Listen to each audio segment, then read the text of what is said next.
మియాపూర్లోని Shri Chaitanya college లో విద్యార్థి కౌశిక్ రాఘవ బలవన్మరణం.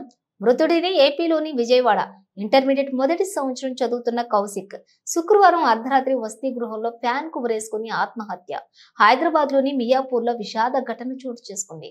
శ్రీ చైతన్య కళాశాలలో ఇంటర్ విద్యార్థి ఆత్మహత్యకు పాల్పడ్డాడు. పూర్తి వివరాల్లోకి వెళితే ఏపీలోని విజయవాడకు చెందిన కౌశిక్ రాఘవ మియాపూర్ లోని శ్రీ చైతన్య కాలేజ్ లో ఇంటర్మీడియట్ మొదటి సంవత్సరం చదువుతున్నాడు. ఈ క్రమంలో శుక్రవారం అర్ధరాత్రి వసతి గృహంలోని తన గదిలో ఫ్యాన్ కు ఉరేసుకుని బలవన్మరణానికి పాల్పడ్డాడు.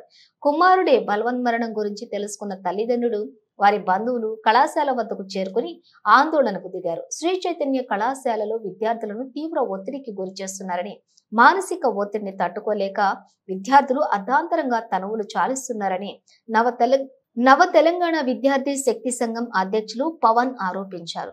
కాలేజ్ యాజమాన్యంపై తక్షణమే కఠిన చర్యలు తీసుకోవాలని ఆయన అన్నారు.